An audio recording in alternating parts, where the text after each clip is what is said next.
James Gunn et Peter Safran repartent de zéro avec le DCU qui pourrait être pris comme un nouveau Marvel. Mais dans cette vidéo, vous allez voir que le projet a l'air peut-être plus ambitieux que prévu.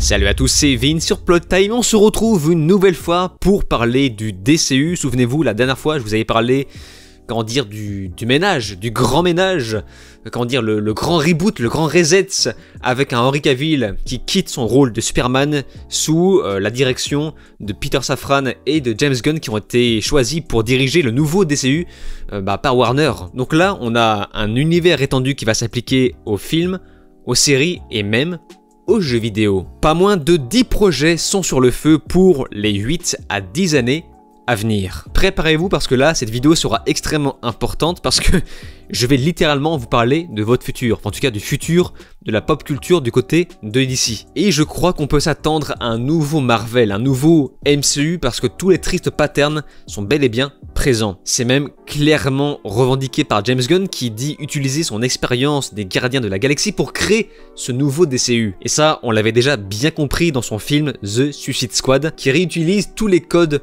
des Gardiens de la Galaxie. Même si encore une fois, je ne le redirai jamais assez, j'ai beaucoup aimé son film The Suicide Squad. Donc ça peut faire peur, mais aussi surprenant que ça puisse paraître, il y a plus de bonnes nouvelles que l'inverse. Vous allez voir. C'est le 31 janvier que James Gunn prépare une vidéo de présentation de son nouveau DCU.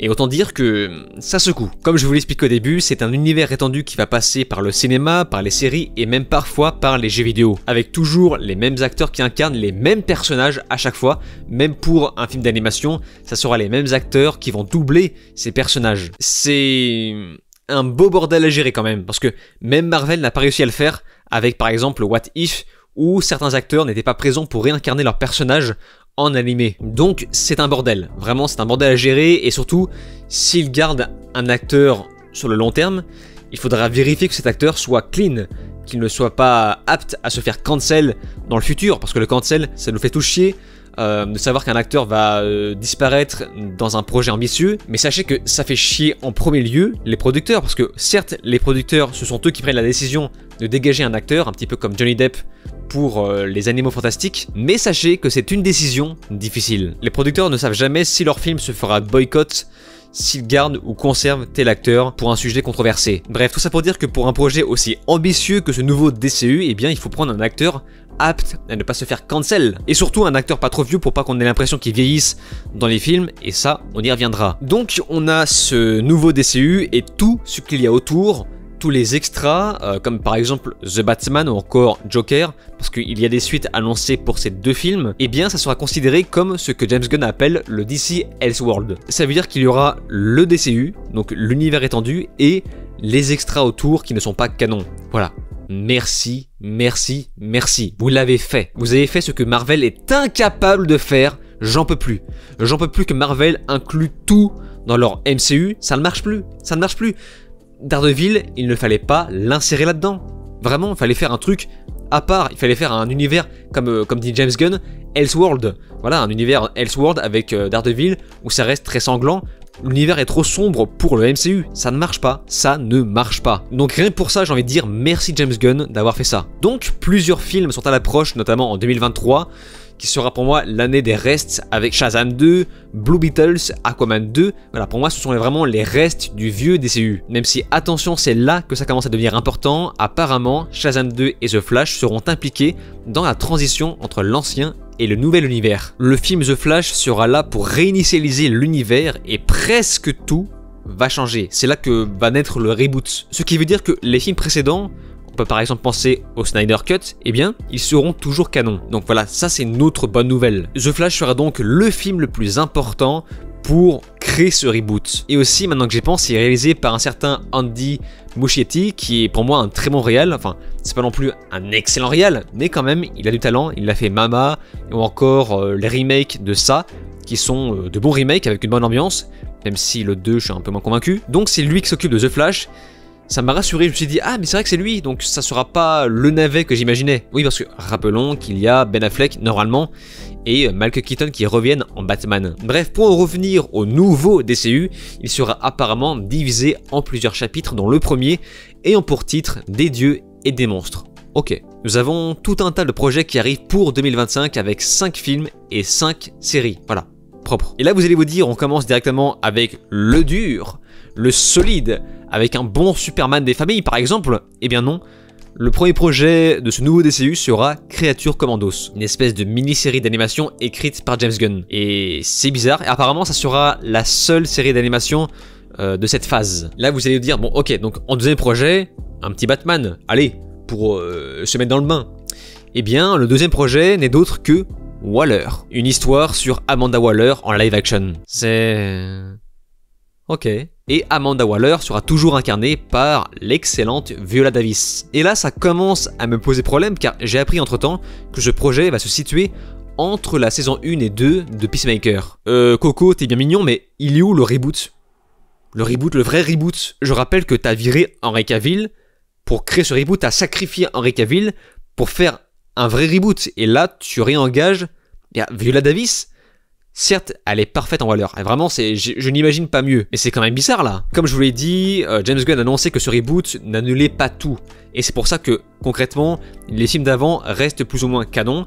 Et c'est The Flash qui va réinitialiser l'univers. Mais bon, je trouve que c'est quand même un petit peu malhonnête. Parce que là, concrètement, James Gunn se débarrasse juste de ce qu'il arrangeait pas. Il se débarrasse de tout ce qui concernait le Snyderverse. Mais tout le reste, comme The Suicide Squad, eh bien il le garde pour lui. Parce que la série Peacemaker, finalement, c'est un truc à lui. Donc ouais, c'est ce que j'appelle un reboot à géométrie variable. Bon, James Gunn dit clairement qu'il n'a pas viré Henry Cavill, il ne l'a juste pas embauché. Voilà. Ça, c'est la petite phrase, vous savez, du connard de patron, pareil, qui dit « Ouais, non, je l'ai pas viré, je n'ai juste pas renouvelé son contrat. » Oui, tu l'as viré, juste utilise les bons mots. La vérité, c'est que James Gunn voulait créer son Superman.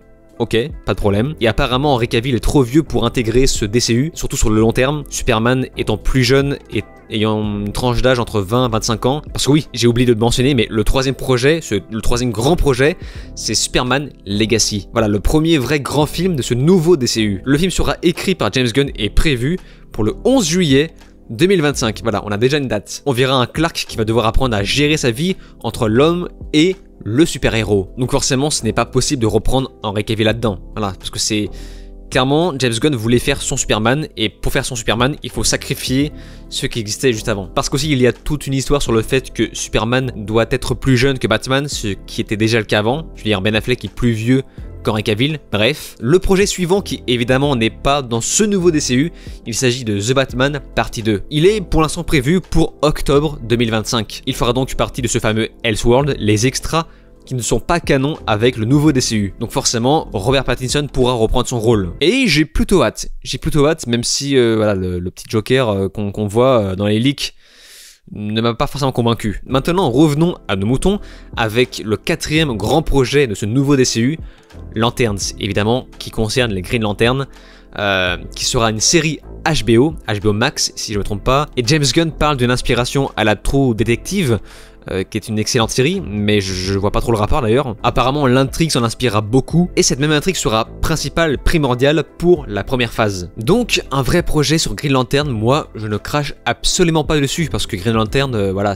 il n'a pas eu suffisamment une belle mise en avant. À partir d'ici, je connais un peu moins, le cinquième projet n'est d'autre que The Authority, qui sera un film basé sur les personnages de Wildstorm. Voilà, je ne connais absolument pas, donc je n'ai pas d'avis à donner. En sixième position, nous avons Paradise Lost, qui est une série en live action, une histoire de Paradise Island, donc le lieu de naissance de Wonder Woman. Ce qui nous fait poser une autre question, est-ce que Wonder Woman sera la même que celle d'avant? Parce que là on revient au même problème avec Henry Cavill qui lui a une bonne quarantaine d'années, il a 39 ans, il arrive sur ses 40.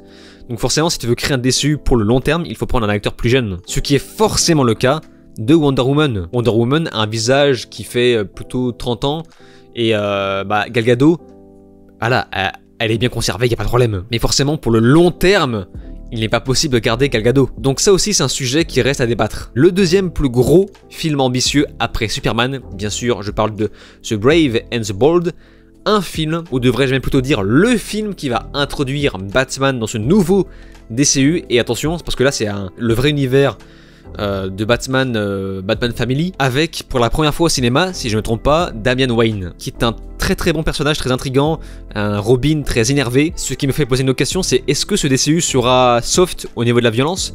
Je pense que oui, enfin je pense que on peut faire quelque chose de violent, Bah, un petit peu comme The Batman. The Batman était plutôt violent, mais sans effusion de sang. Et j'espère que ce DCU sera à peu près dans ce ton-là. Mais connaissant James Gunn, il risque de faire un peu de lol. Après, maintenant que j'y pense, The Suicide Squad était extrêmement violent, donc je suis très curieux, vraiment très curieux. En 7ème position, nous avons Booster Gold, une série HBO Max en live action, et franchement, je connais pas non plus. Voilà, là on entre vraiment dans les sujets que je connais pas. Apparemment, c'est un personnage, un genre de perdant qui utilise une technologie du futur pour devenir le héros de nos jours. Voilà, je n'en connais pas plus. En 9ème position, nous avons le 3e gros film ambitieux qui n'est d'autre que Supergirl, Woman of Tomorrow. On aura donc un vrai film solide sur Supergirl, et j'espère au moins qu'elle sera blonde, parce que là pour The Flash, ils ont pris une espèce de latina avec des faux muscles moches, enfin le costume est horrible. En plus elle a les cheveux courts, enfin ça va pas du tout quoi. Apparemment ce personnage sera fondamentalement différent, bah évidemment de Superman. Donc pour le coup je demande à voir, parce qu'on crée un univers étendu pour Batman, forcément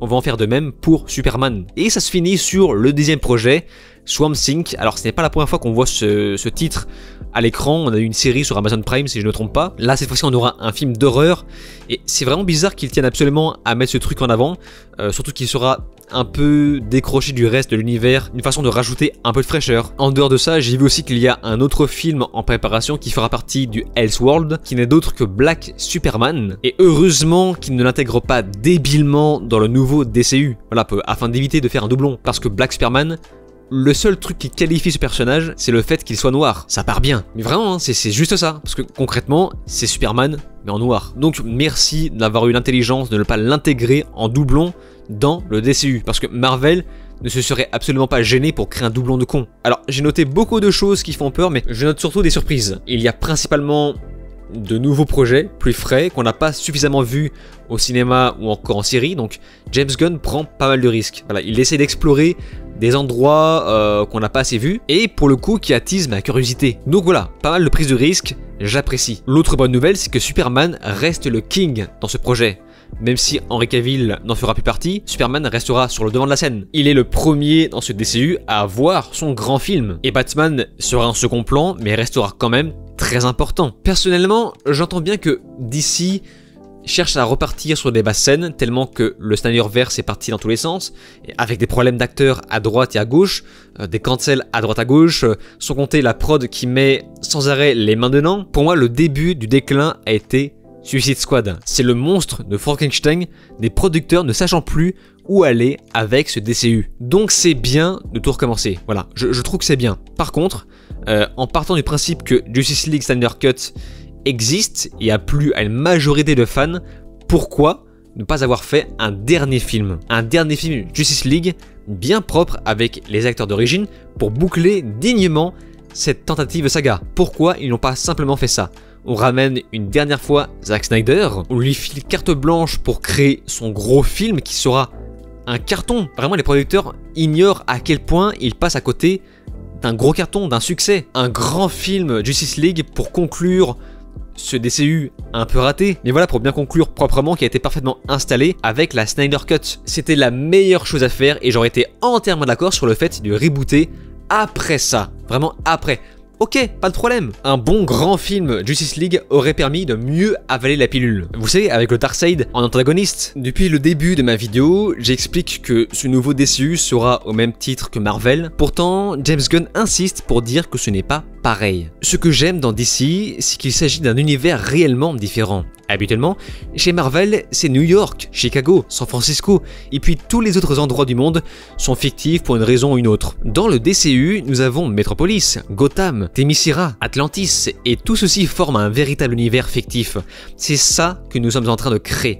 Je crois que nous avons beaucoup plus planifié que Marvel à ses débuts, car nous avons déjà un groupe de scénaristes qui travaillent sur l'écriture de cette grande histoire dans son ensemble. Alors, s'il y a une chose sur laquelle je suis d'accord, c'est que le MCU est devenu totalement instable en termes d'univers qui mélange tellement de choses, tout et n'importe quoi, avec des dieux égyptiens d'un côté et l'inclusion de l'islam de l'autre. Mais ça n'a aucun sens les gars, ça n'a aucun sens, ne faites pas ça. Tu peux pas mettre des dieux égyptiens d'un côté, qui est une vraie mythologie, et de l'autre, l'islam, en tant que religion classique. Parce que clairement, Miss Marvel en a fait des tonnes sur ça. Like I am now a hot dog. Let's hope this hot dog is halal.